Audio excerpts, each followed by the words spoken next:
We're complicated. We're extraordinarily complicated beings. When my dog sees me at 6 p.m., he wants dinner. He doesn't care what flavor it is. He doesn't care about single origin foods. He doesn't want gluten-free or what the other dogs are eating. He merely wants dinner. It's quite easy to market dog food to hungry dogs. We have a more complicated problem. Our problem, which is what makes marketing interesting, is we're not exactly sure what people want. And even when people think they know what they want, they put layers and layers and layers of subtlety on top of that. Oh, what I want is a chest of drawers. What I want is to make the chest of drawers. What I want is to make the chest of drawers in a way that I'm proud of. And that includes getting a drill bit to build the chest of drawers, which needs a 1/4 of an inch hole. But to get a 1/4 of an inch hole, what I want is a 1/4 of an inch bit.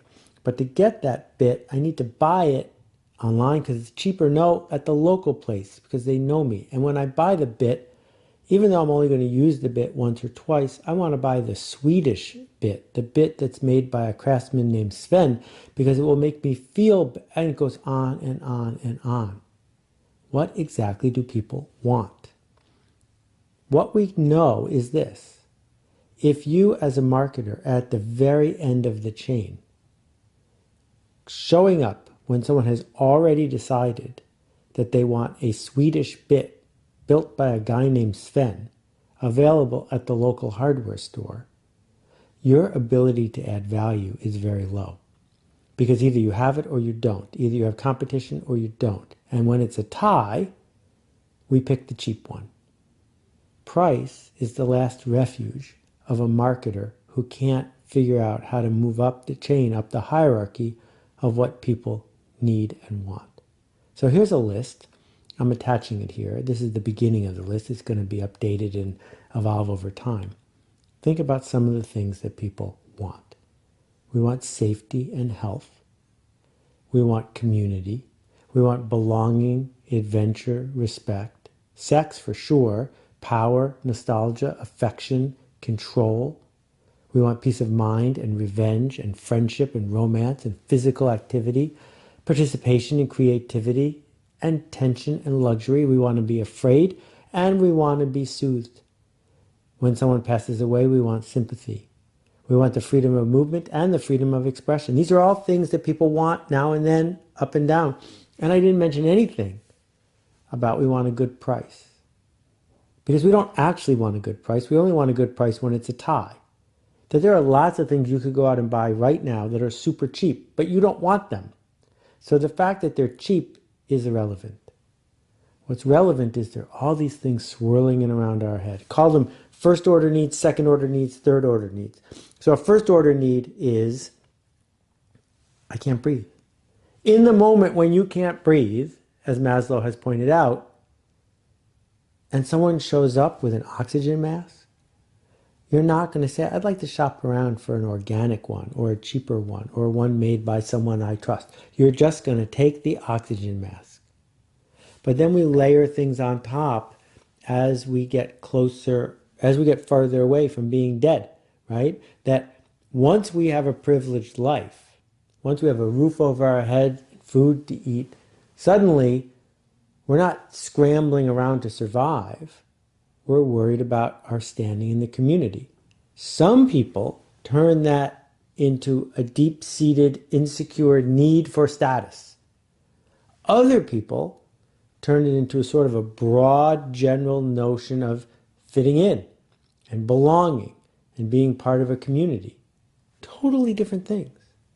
So what I'm challenging you to do as a modern marketer who's creating enormous amounts of value is A, to think deeply about which needs and wants people are carrying around. Ones they cannot articulate, ones they will not answer in a focus group or in a survey. This is where old-fashioned textbook marketing gets it so wrong.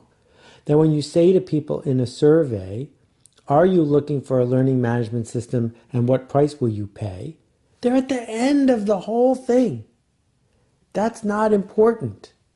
Almost anyone can do marketing like that. It's early on. So if I work at an institution, I care a lot about what my boss thinks. What do I want her to think? Do I want her to think I'm an up-and-comer, a go-getter? Do I want her to think I'm reliable? Do I want her to just not think of me too much at all and that I'm invisible and so it's steady? Because my answer to those questions will determine how I'm going to buy the next piece of software, won't it? Because if the next piece of software shows up and says, here we are, what we stand for are the reliable industry choice. No one ever got fired for buying IBM. Well, then the kind of person who's defined their need as fitting in at work says, wow, tell me more.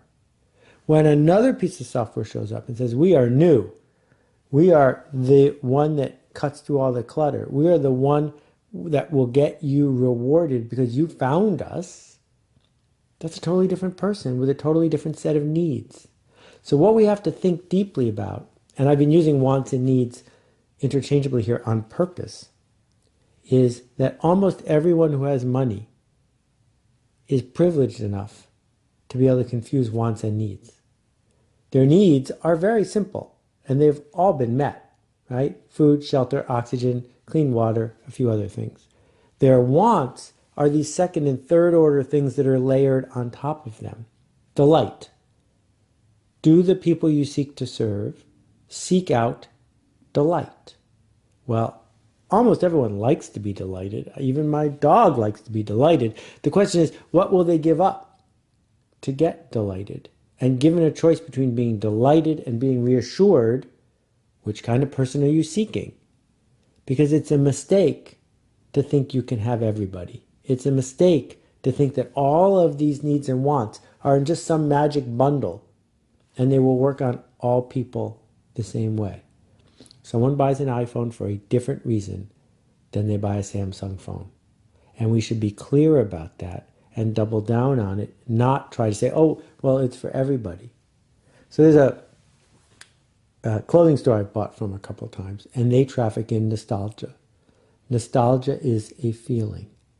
They sell baseball jerseys from the 1940s and 50s. It's called Ebbett Field flannels. And they're not trying to say that their clothes are warm. They're not trying to say that their clothes were woven by monks who live in the Tibetan highlands and are doing this to support their indigenous communities. They're not trying to say, you should wear this because everyone you know already has one. These are all needs that are on our list. What they're trying to say is, this will put a smile on your face because it will remind you of when your dad took you to a baseball game. That's why you should buy it. And being clear, not necessarily direct, but clear internally with intention about what this offers is the first step to building a marketing approach. I want to just touch on a couple other words here because I think there's so much nuance, and I could talk about this all day. If we think about obedience, some people have a need to be obeyed, to have so much status that other people do what you tell them to do.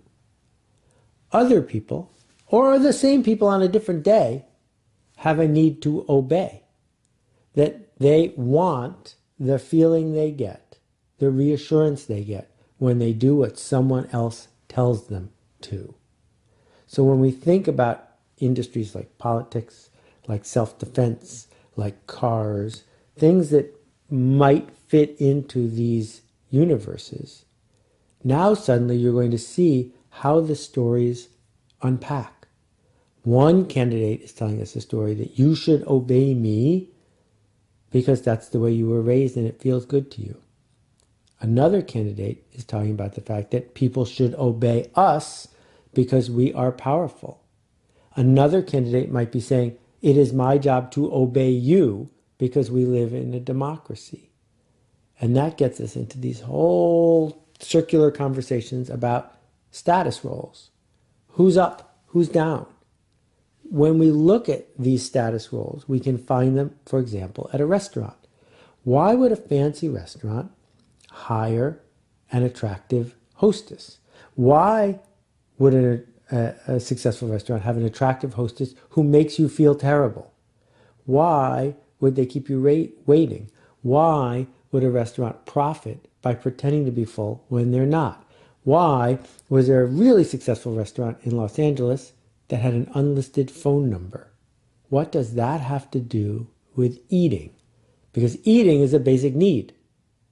Well, we know that you can eat for 69 cents by buying a can of black beans. Everything that costs more than 69 cents is no longer a need. Now it is a want. And it is a want that is tied up in all of these basic human expressions of happiness. What you need to do is figure out where you want to live, what you want to stand for, who are you promising, what do they get when you keep your promise. Give it a try.